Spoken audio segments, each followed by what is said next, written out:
बढ़ते अपराधों और गुनाहों के खिलाफ तहकीकात हम करेंगे, दिखाएंगे गुनाह की दुनिया के सारे सच। क्राइम की हर खबर पर होगी हमारी पैनी नजर।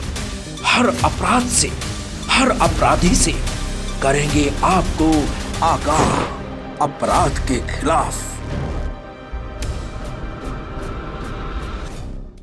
नमस्कार दर्शकों, स्वागत है आपका हमारे इस खास कार्यक्रम आगाह अपराध के खिलाफ में। कार्यक्रम का मकसद सिर्फ खबर दिखाना नहीं, बल्कि आपको जुर्म और अपराध से आगाह और सतर्क भी कराना है, ताकि आप अपनों के साथ सुरक्षित और महफूज रह सकें। आगाह अपराध के खिलाफ। मध्य प्रदेश के इंदौर शहर में 3 दिन पहले लापता हुए एक बैंक के कलेक्शन एजेंट का शव राउ के पास से एक नाले से बंद बोरे में मिला है। बता दें, क्षेत्र के इस कलेक्शन एजेंट की बेरहमी से हत्या कर शव बोरे में बंद कर नाले में फेंक दिया गया था। कत्ल क्यों और किस लिए किया गया है, फिलहाल पुलिस इस मामले की जांच पड़ताल कर रही है। और आपको बता दें, इंदौर के राजेंद्र नगर थाना क्षेत्र के बंधन बैंक में कलेक्शन एजेंट का काम करने वाले हुकुम वर्मा 3 दिन पहले लापता हो गए थे, जिनकी गुमशुदगी की रिपोर्ट उनके परिवार वालों ने राजेंद्र नगर थाना में दर्ज करवाई थी, जिसके बाद पुलिस लगातार युवक को ढूंढने का प्रयास कर रही थी। इसी बीच 3 दिन बाद पुलिस को सूचना मिली थी कि राउ में नर्मदा नगर के पास बने एक नाले में कोई शव पड़ा है। जब पुलिस मौके पर पहुंची तो युवक का शव बोरे में बंद मिला। जांच के दौरान यह शव लापता हुकुम वर्मा का निकला, जिसके बाद पुलिस ने नाले से शव को निकालकर पोस्टमार्टम के लिए जिला अस्पताल भेज दिया है। युवक के कातिलों का अब तक पता नहीं चला है। मामले में एडिशनल डीएसपी जयवीर सिंह भदौरिया ने बताया कि पुलिस हर पहलू पर जांच कर रही है, जल्द ही कोई सुराग हाथ लग जाएगा। इसमें गुमशुदा था हुकुम पिता हजारीलाल वर्मा, उम्र 25 वर्ष, निवासी रूपा रेल मंडावर नरसिंहगढ़ का, जो कि एक बैंक से कैश कलेक्शन का कार्य करते थे बंधन बैंक में। गुमशुदगी इनकी दर्ज हुई थी 17 तारीख को, और उसके बाद से वो लगातार प्रयास कर रही थी और उसको अभी ट्रेस आउट किया है। इसमें अभी ओपन भी हो गया है काफ़ी कुछ, जल्दी इसको राउंड अप कर लिया जाएगा। वहीं दूसरी ओर इस मामले में हुकुम वर्मा के परिवार वालों के साथ बजरंग दल के कार्यकर्ताओं ने राजेंद्र नगर थाने पर प्रदर्शन किया। बजरंग दल के नेताओं का आरोप है कि 3 दिन पहले शिकायत दर्ज कराने के बाद भी पुलिस ने कोई कार्रवाई नहीं की। वहीं हुकुम के मोबाइल की लोकेशन पहले राउ, उसके बाद राजेंद्र नगर से तिलक नगर में देखी गई, लेकिन पुलिस इसके बाद भी युवक तक नहीं पहुंच पाई। युवक की जगह उसका शव मिला। इसमें कहीं ना कहीं पुलिस की भारी लापरवाही सामने आती है। वो बिल्कुल की बात कर रहे हैं, जो अधिकारियों ने सुनवाई नहीं करी। सर, ये 16 तारीख दिन 7 बजे का ऑफिस में पहुंचा था। सुबह हाँ। ऑफिस वाले बोल रहे हैं कि ये फील्ड पे निकल के हाँ। फील्ड के बाद में फिर लोकेशन के हिसाब से कहीं घर पे खाना खाने नहीं आए वो हाँ। 12-1 बजे समथिंग आते थे खाने खाने। तो मेरी जो उसकी बीवी थी ना, वो ऑफिस में गई, वहाँ पे पूछा कि अभी तक नहीं आया, तो उसने कॉल किया तो फोन स्विच ऑफ आया। अच्छा। और उससे पहले फोन लगाया था उसने, तो वो क्या नाम है उसका, असलम के घर चाय पी रहा था वो। अच्छा। उसकी बीवी से बोला कि मैं असलम के घर हूँ, चाय पी रहा हूँ, उसके बाद आ रहा हूँ। उसके बाद में उसका मोबाइल भी स्विच ऑफ और वो भी गायब। आप लोगों ने ढूंढा, जब से ढूंढा 3 दिन ढूंढा हमने, पुलिस थाने में रिपोर्ट डलवाई, किसी ने हमारी रिपोर्ट दर्ज नहीं की। क्या मैंने खुलेआम हम 3-4 लोगों ने बोला कि असलम और असलम के साथी ने इनको गिरफ्तार किया। फिर आज आपको कैसे पता चला इनका?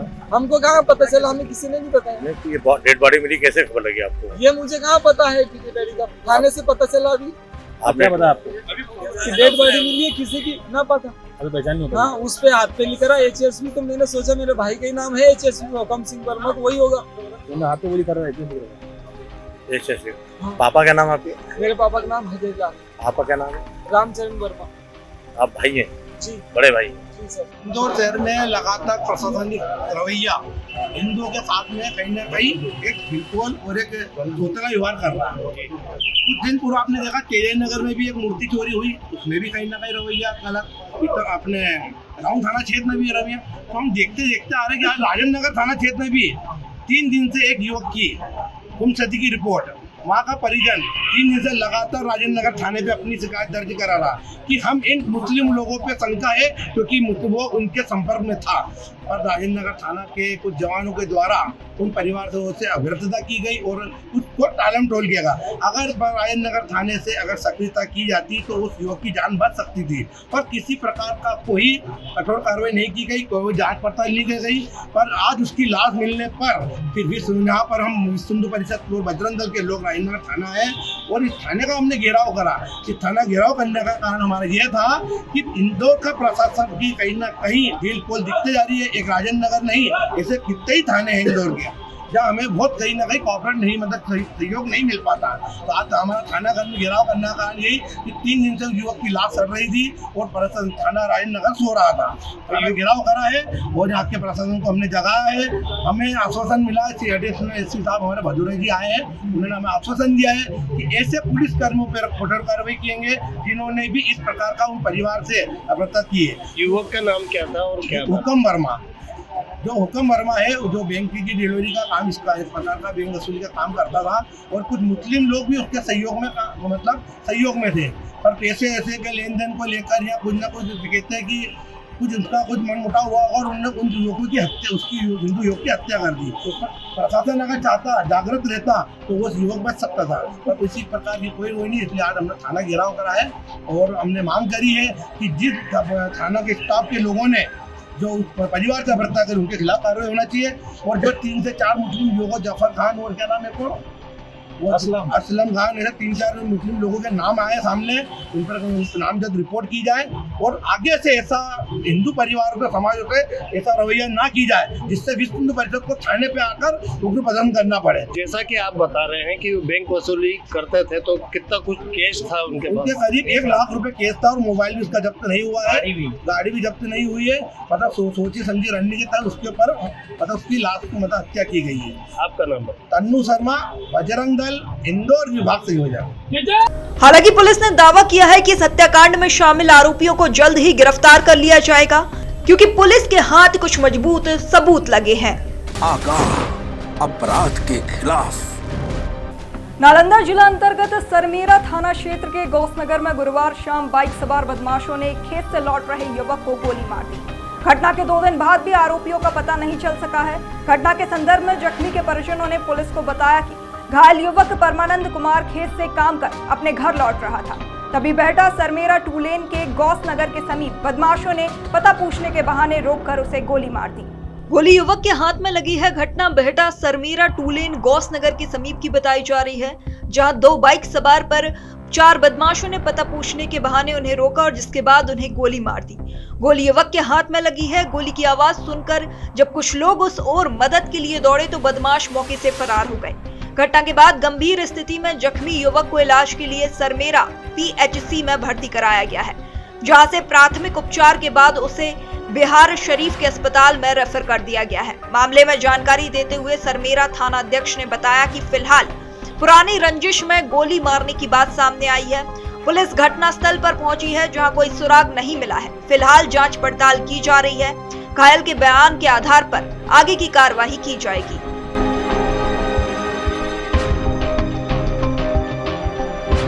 आगाह अपराध के खिलाफ। शादी कर घर बसाना हर व्यक्ति का सपना होता है और इसके लिए वह काफी प्रयास भी करता है, मेहनत करता है, मजदूरी कर रुपए कमाता है, पैसे एकत्रित करता है। घर बसाने के लिए किसी महिला को इस उम्मीद से चुनता है कि वह उसका जीवन संवार देगी, लेकिन शुरुआत की पहली रात में ही उसके सारे सपने बिखर जाएं तो आप इसे क्या कहेंगे? ऐसा ही एक मामला बिजनौर का प्रकाश में आया है, जहां एक लुटेरी दुल्हन ने अपने शौहर और ससुराल वालों को जमकर चूना लगा दिया। हालांकि अब वह पुलिस की गिरफ्त में है। जी हां, बिजनौर की एक ऐसी ही लुटेरी दुल्हन का नया कारनामा सामने आया है। इस लुटेरी दुल्हन ने अपने सहयोगियों के साथ मिलकर एक ही रात में लूट और जालसाजी की इस घटना को अंजाम दे दिया। इस लुटेरी दुल्हन ने मात्र एक ही रात में सेज सजाई और अपने पति व उसके परिजनों को नशीला पदार्थ सुंघाकर घर में रखी नकदी और सोने चांदी के जेवरात लूटे और वहां से रफू चक्कर हो गई। नींद से जागे दूल्हे ने जब घर का नजारा देखा तो उसकी भी पांव के नीचे से जमीन खिसक गई। देखिए आखिर कैसे पुलिस की गिरफ्त में आई ये लुटेरी दुल्हन।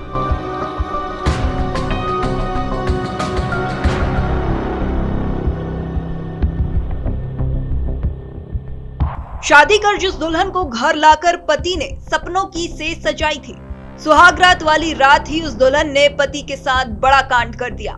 मिली जानकारी के अनुसार 15 अगस्त को बिजनौर की रहने वाली ज्योति उर्फ पूजा से राजस्थान के रहने वाले मनोज कुमार ने शादी की थी। राजस्थान से बिजनौर बारात भी आई। शादी की पूरी रस्म अदायगी के बाद दुल्हन राजस्थान अपनी ससुराल वालों के साथ पहुंची, लेकिन उसके बेचारे ससुराल वालों को शायद इस बात का अंदाजा भी नहीं था कि ये नई नवेली दुल्हन के लिबास में एक शातिर महिला को वो लेके आ गए हैं, एक अपराधी को लेकर आ गए हैं। दुल्हन ने सुहागरात की रात के वक्त ही मीठी मीठी बातों में फंसाकर अपने पति को नशीला पदार्थ खिलाकर पहले तो बेहोश कर दिया और फिर घर वालों को अपने हाथ से खाने पीने की चीजें परोसने की बात कहकर उन लोगों को भी नशीला पदार्थ खिला दिया। और जब उसने देखा कि ससुराल के सभी लोग बेहोश हो गए हैं तो फौरन सोने चांदी के गहने और 36,000 रुपए नगद कब्जे में किए और पूरा माल लेकर फरार हो गई।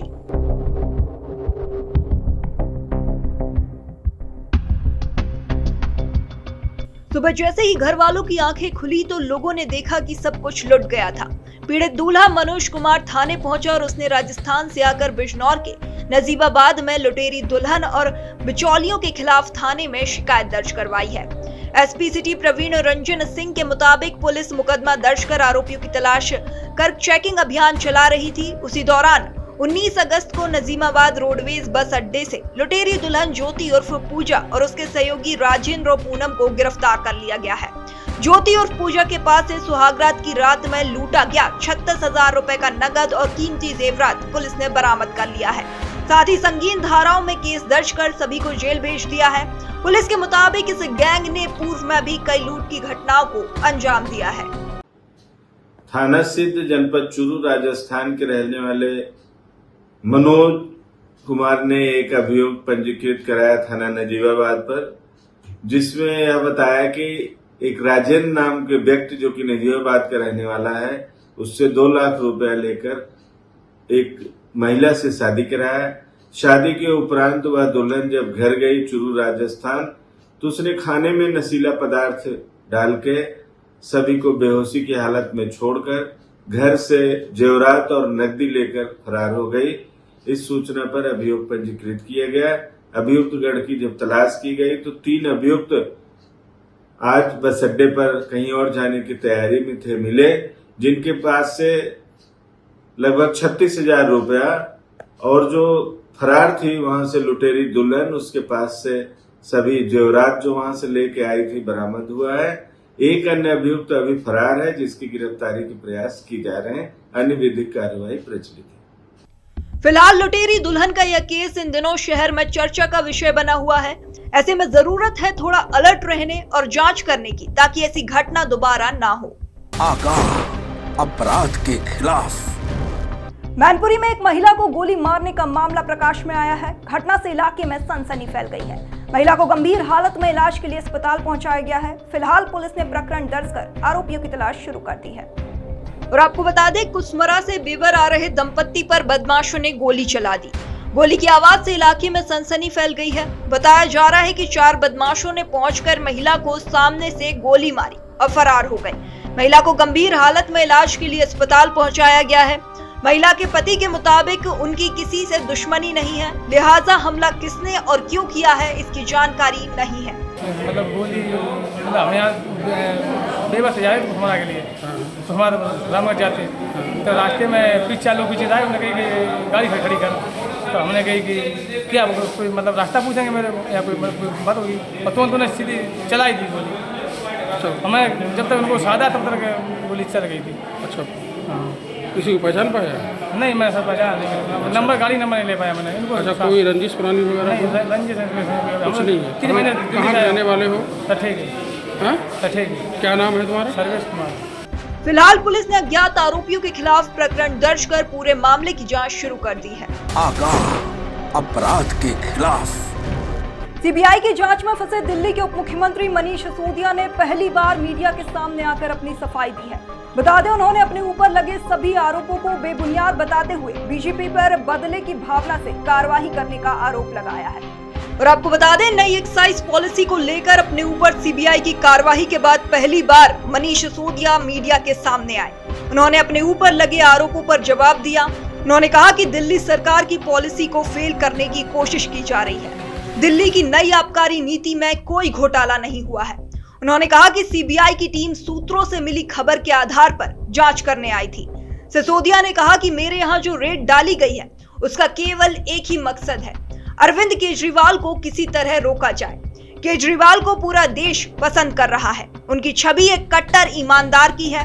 बीजेपी को घोटाले की चिंता नहीं है। अगर होती तो बुंदेलखंड एक्सप्रेसवे की सड़क धंसने के बाद उसकी जांच होती, जिसका उद्घाटन प्रधानमंत्री मोदी ने किया था। सिसोदिया ने आगे कहा कि केजरीवाल ने दिल्ली की शिक्षा को सुधारा है। पूरी दुनिया में दिल्ली के शिक्षा मॉडल का नाम हो रहा है। पंजाब के बाद केजरीवाल को राष्ट्रीय विकल्प के तौर पर देखा जा रहा है। मैं एक तो कल अमेरिका के एक सबसे बड़े अखबार और दुनिया के बहुत नामचीन अखबार न्यूयॉर्क टाइम्स में कल एक खबर छपी थी, जिसमें दिल्ली के एजुकेशन मॉडल को फ्रंट पेज पे कवर किया गया है। ये भारत के लिए बहुत बड़ी बात है, बहुत गर्व की बात है कि देश का एजुकेशन मॉडल उस तरफ जा रहा है जहां दुनिया उसकी चर्चा कर रही है। भारत के एजुकेशन मॉडल में दुनिया को कुछ ऐसा दिखाई दे रहा है, दुनिया के सबसे बड़े अखबारों को ऐसा दिखाई दे रहा है ताकि वो दुनिया को प्रेरित कर सकें, उससे दुनिया को बता सकें। ये हमारे लिए गर्व की बात है। अभी मैं ये देख रहा था कि इसी न्यूयॉर्क टाइम्स के फ्रंट पेज पे करीब 1.5 साल पहले ये तस्वीर छपी थी, आपने भी देखा होगा, जिसमें कोविड के दौरान नदी के किनारे जलती हुई लाखों लाशों की तस्वीरें छपी थीं। कोविड के दौरान लाखों लाशें मां गंगा के किनारे पर किस तरह से गैर इंसानियत से जलाई गई थी, उसकी तस्वीर, उसकी खबर न्यूयॉर्क टाइम्स में छपी थी 1.5 साल पहले। जब ये खबर हमने देखी थी और देश के लोगों ने देखी थी, तो एक भारतीय के नाते थोड़ा अपने आप पे शर्म आई थी, अपनी गवर्नेंस पे शर्म आई थी, अपने मॉडल पे शर्म आई थी। दुनिया में कोविड हैंडल हो रहा था लेकिन हम ऐसे हैंडल कर रहे थे, इस पर शर्म आई थी कि भारत में कोविड ऐसे हैंडल हो रहा है। कल जब ये खबर छपी तो एक भारतीय के नाते सबको गर्व हुआ कि भारत में एजुकेशन का ऐसा मॉडल है जिसको न्यूयॉर्क टाइम्स जैसे अखबार फ्रंट पेज पे लीड स्टोरी बना बना के पूरी पिक्चर और पूरी स्टोरी छाप रहे हैं, इतना बड़ा आर्टिकल छाप रहे हैं। ये मेरे लिए भी गर्व की बात है, लेकिन मैं बहुत विनम्रता के साथ कहना चाहता हूँ कि ये खबर मेरी उपलब्धि नहीं है। ये खबर मेरी वजह से नहीं छपी कि मैंने कुछ ऐसा कर दिया जिसकी तारीफ हो रही है।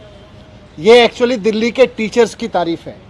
तो आज जब न्यूयॉर्क टाइम्स के फ्रंट पेज पे दिल्ली के टीचर्स का काम छप रहा है और सारी दुनिया उनकी तारीफ कर रही है, तो मैं दिल्ली के टीचर्स को बहुत बहुत बधाई देना चाहता हूँ। मैं उनको कहना चाहता हूँ कि इसी तरह से लगे रहिए। लाखों करोड़ों बच्चे, आने वाली पीढ़ियाँ इस बात को याद रखेंगी कि दिल्ली के टीचर्स ने और दिल्ली के बच्चों ने इतनी मेहनत की कि उनका काम दुनिया में, सारी दुनिया के सर चढ़ के बोला, सारी दुनिया में भारत की तारीफ का कारण बना। ये हम सब के लिए और ख़ासतौर से हमारे टीचर्स के लिए गर्व की बात है। कल मेरे घर सीबीआई के ऑफिसर्स आए थे और दिल्ली सचिवालय में मेरे जो एजुकेशन मिनिस्टर का, डिप्टी सीएम का ऑफिस है, वहाँ पर भी उन्होंने रेड की थी। सारे ऑफिसर्स दोनों जगह बहुत अच्छे लोग थे, बहुत अच्छे से सबने बहुत व्यवहार किया। उनको ऊपर से ऑर्डर्स हैं, उसकी तामील उनको करनी है। जो भी उनसे सही गलत कराया जा रहा है वो ऊपर के ऑर्डर से कराया जा रहा है। लेकिन मैं व्यक्तिगत रूप से खुद और अपने परिवार की तरफ से उन तमाम सीबीआई ऑफिसर्स का बहुत धन्यवाद करना चाहता हूं जिन्होंने कल बहुत अच्छे से मेरे परिवार के साथ व्यवहार करते हुए मेरे घर को सर्च किया। और मुझे व्यक्तिगत रूप से उनसे मिलके अच्छा लगा। सीबीआई कोई अपने घर पे नहीं चाहता है, लेकिन अच्छे लोग थे, अच्छा लगा। जिस एक्साइज पॉलिसी के बारे में ये सारा विवाद खड़ा किया जा रहा है,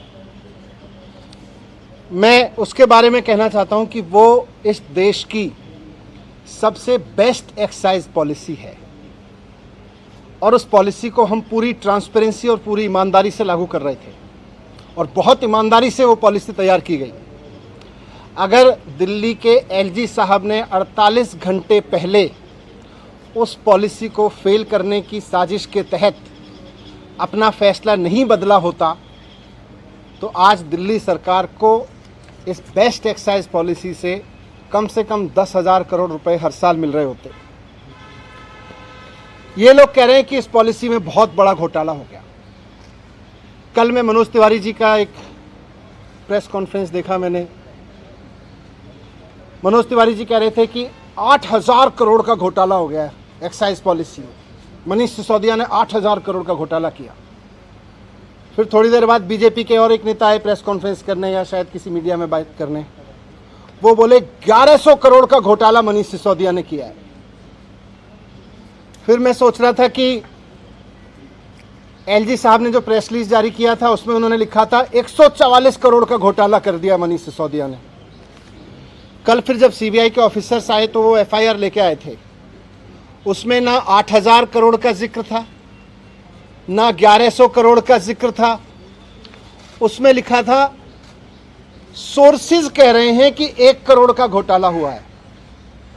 सोर्सेज कह रहे हैं कि 1 करोड़ का घोटाला हुआ है, ये सीबीआई की एफआईआर कह रही है। इसमें ना 144 करोड़ का जिक्र है, ना 11,000 करोड़ का जिक्र है, 1100 करोड़ का, ना 8,000 करोड़ का मनोज तिवारी जी वाला जिक्र है। मैं कह रहा हूं कि ये सब बकवास है, ये सब बकवास कर रहे हैं। इस पूरी पॉलिसी में कोई घोटाला नहीं हुआ, बहुत शानदार पॉलिसी है। और जो ये लोग कह रहे हैं इनको ना तो कुछ पता है ना इन्होंने कुछ पढ़ा है, बस इनको तो कहीं से कोई स्क्रिप्ट जो दी जाती है ये उसको रटते हैं। मैं आज आपको बताता हूं कि इस पूरे शोर शराबे के पीछे असली कहानी क्या है, इसका सच क्या है। सच ये है कि मुद्दा शराब का घोटाला है ही नहीं। इनको शराब के किसी घोटाले की चिंता नहीं है, इनको घोटाले की चिंता नहीं है। अगर इनको शराब के घोटाले की चिंता होती तो गुजरात में हर साल 10,000 करोड़ रुपए की एक्साइज चोरी होती है। अगर शराब की एक्साइज की चोरी की अगर चिंता इनको होती, एक्साइज के घोटाले की इनको चिंता होती, तो आज ये सीबीआई का पूरा हेडक्वार्टर गुजरात में शिफ्ट करा देते 10,000 करोड़ का घोटाला रोकने के लिए। और यही लोग करवा रहे हैं, जो लोग सीबीआई को इंस्ट्रक्शंस दे रहे हैं ना, यही लोग गुजरात में 10,000 करोड़ रुपए की एक्साइज की चोरी कर रहे हैं। लेकिन इनको घोटाले की चिंता नहीं है। शराब की एक्साइज की पॉलिसी में हो रही चोरी की किसी की चिंता नहीं है, क्योंकि गुजरात में 10,000 करोड़ की चोरी हो रही है। वहां सीबीआई नहीं भेजते। अगर घोटाले की चिंता होती तो ईडी का दफ्तर वहां खुल जाता, ईडी का पूरा हेडक्वार्टर वहां शिफ्ट हो जाता। वहां नहीं हो रही कोई धरपकड़। इसलिए मुद्दा तो करप्शन है ही नहीं, मुद्दा तो शराब का घोटाला है ही नहीं, मुद्दा तो घोटाला है ही नहीं। अगर मुद्दा घोटाला होता तो प्रधानमंत्री जी ने कुछ दिन पहले बुंदेलखंड एक्सप्रेसवे का उद्घाटन किया था। आप सबने देखा था, आप सबने दिखाया था, सारे मीडिया ने चलाया था। और सारे मीडिया ने देश के बहुत शोर से बताया कि प्रधानमंत्री जी ने जिस हाईवे का एक्सप्रेसवे का उद्घाटन किया था 5 दिन के अंदर अंदर वो पूरी तरह से धंस गया। बहुत बड़ा घोटाला हुआ वो एक्सप्रेसवे बनाने में, हाईवे बनाने में।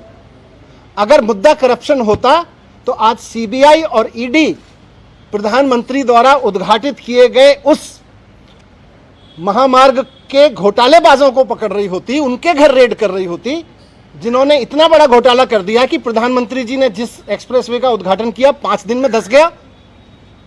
वो है घोटाला। लेकिन जैसा मैं कह रहा हूं, मुद्दा घोटाला है ही नहीं। शराब या एक्साइज की चोरी इनकी परेशानी है ही नहीं।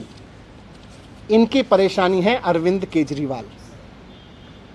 इनकी परेशानी है कि अरविंद केजरीवाल जिस तरह से अब पूरे देश में एक काम करने वाले ईमानदार नेता के रूप में पहचान बनाते जा रहे हैं और पूरे देश के लोग अब उनको पसंद करने लगे, इनकी परेशानी ये है। और पंजाब के बाद तो पूरे देश में अरविंद केजरीवाल जी को एक राष्ट्रीय विकल्प के रूप में देखा जाने लगा है। इनकी परेशानी ये है। ये जो पूरी कार्रवाई मेरे खिलाफ हो रही है, ये जो पूरी कार्रवाई मेरे दफ्तर में हो रही है, मेरे घर में रेड डाली जा रही है, ये हो ही इसलिए रही है कि अरविंद केजरीवाल जी को रोकना चाहते हैं। ये अरविंद केजरीवाल जी को रोकने की जो साजिश रची जा रही है उसी स्क्रिप्ट का हिस्सा है।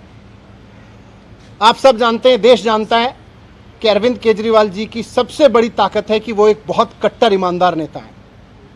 अरविंद केजरीवाल जी की दूसरी सबसे बड़ी ताकत है कि उनको काम करना और काम करवाना आता है। उनको दिल्ली का एजुकेशन ठीक करके उन्होंने दिखा दिया कि एजुकेशन कैसे ठीक होता है। उन्होंने हेल्थ ठीक करके दिखा दिया कि हेल्थ सिस्टम कैसे ठीक होता है। आज दुनिया भर में मैंने दिखाया आपको, आज अरविंद केजरीवाल जी की वजह से दुनिया भर में भारत का नाम रोशन हो रहा है। इसलिए आज ये इत्तेफाक नहीं है कि हेल्थ और एजुकेशन पर दुनिया भर में भारत का नाम रोशन करने वाले अरविंद केजरीवाल जी के हेल्थ मिनिस्टर के यहाँ छापे डाले जा रहे हैं, उनको जेल में डाला जा रहा है। उनके एजुकेशन मिनिस्टर के यहाँ छापे डाले जा रहे हैं, उनको मुझे जेल में डालने की तैयारी की जा रही है। मेरी गलती ये थोड़ी ना है, वो भी जानते हैं कि कोई भ्रष्टाचार नहीं हुआ। इनको पता है कि कोई भ्रष्टाचार नहीं हुआ, इसीलिए उलझुल बके जाते हैं। इनको मैंने भ्रष्टाचार नहीं किया, मैंने सिर्फ इतना किया है कि अरविंद केजरीवाल जी का एजुकेशन मिनिस्टर हूं मैं, इसलिए ये कर रहे हैं, इसलिए ये साजिश रची जा रही है। इन्होंने पहले अरविंद केजरीवाल जी के हेल्थ मिनिस्टर को गिरफ्तार किया, फिर कल मेरे यहाँ रेड डाल दी, अब 2-4 दिन में मुझको भी गिरफ्तार कर लेंगे। तो हेल्थ और एजुकेशन मॉडल जो है अरविंद केजरीवाल जी का, इनका मकसद है कि उसको रोका जाए। मैं कहना चाहता हूं कि देश के प्रधानमंत्री नरेंद्र मोदी जी को पूरे देश ने इतना बड़ा जनमत दिया है, ये शोभा नहीं देता प्रधानमंत्री जी को, नरेंद्र मोदी जी को ये शोभा नहीं देता कि वो इस तरह की छोटी छोटी सोच रखते हैं कि कोई आदमी काम करे तो उसके हेल्थ के काम को रोक लो, एजुकेशन मिनिस्टर को जेल में डालो, हेल्थ मिनिस्टर को जेल में डालो क्योंकि वो अच्छा काम कर रहे हैं, क्योंकि सारी दुनिया में तारीफ हो रही है। अरविंद केजरीवाल जी में और नरेंद्र मोदी जी में मैं आज रखना चाहता हूं आपके सामने कि अरविंद केजरीवाल जी और नरेंद्र मोदी जी में यही फर्क है। केजरीवाल जी को अगर कोई अच्छा काम करते हुए दिखता है तो केजरीवाल जी उसकी प्रशंसा करते हैं, उससे प्रेरणा लेते हैं, उसकी तारीफ करके उसका हौसला बढ़ाते हैं और खुद उससे सीख के खुद करना चाहते हैं। मोदी जी का रुख यह है कि उनको अगर कोई अच्छा काम करता हुआ दिखता है तो वो उसके काम को रोकना चाहते हैं, उसके काम को साजिश के तहत रोक के उसके लोगों को और उसको सीबीआई और ईडी का डर दिखा दिखा के उसको रोकना चाहते हैं। 2 दिन पहले अरविंद केजरीवाल जी ने make in India campaign launch किया। देश को नंबर 1 बनाना है, शिक्षा के जरिए, स्वास्थ्य के जरिए, रोजगार के जरिए। इस पे तो सारे देश को गर्व है, इस पे मोदी जी को भी गर्व होना चाहिए कि हमारे देश का एक मुख्यमंत्री मेक इंडिया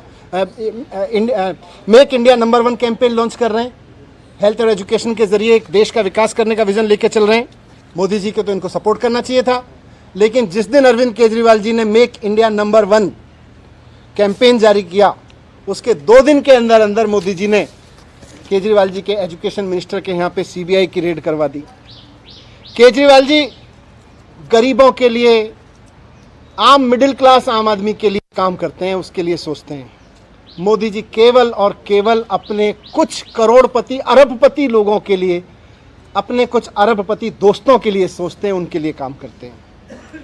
केजरीवाल जी 24 घंटे देश के लिए सोचते हैं कि कैसे देश को आगे बढ़ाया जाए, कैसे सारे बच्चों को अच्छी शिक्षा दी जाए, कैसे किसी गरीब से गरीब आदमी का इलाज करवा दिया जाए।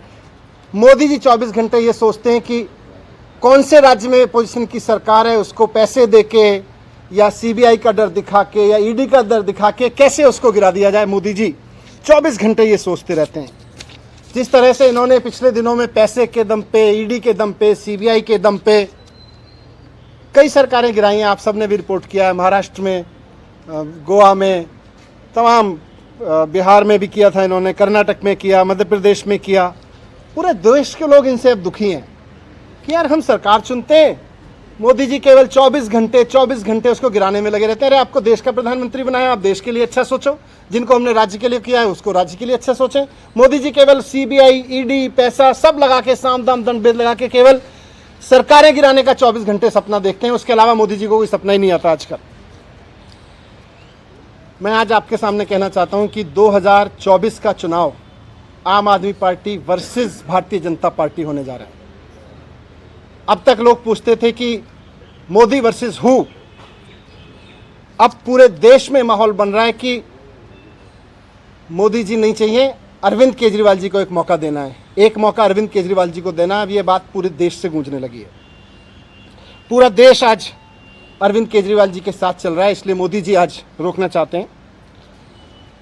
आज से 3-4 दिन के अंदर, हो सकता है आज कल परसों में, कभी भी ये सीबीआई ईडी भेज के मुझे भी गिरफ्तार कर लेंगे, कई सारे और आप नेताओं को भी गिरफ्तार कर लेंगे।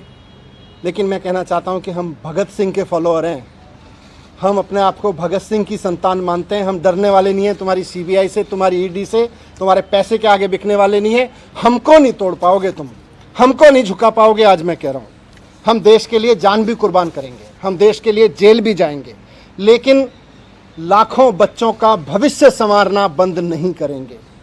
करोड़ों लोगों के इलाज के लिए काम कराना बंद नहीं करेंगे। आज हमारे साथ अरविंद केजरीवाल जी के साथ लाखों बच्चों की दुआएं हैं, करोड़ों लोगों की दुआएं हैं, करोड़ों पेरेंट्स की दुआएं हैं। हम आपसे डरने वाले नहीं हैं। अगला चुनाव तो अब मोदी वर्सेस अरविंद केजरीवाल होकर रहेगा।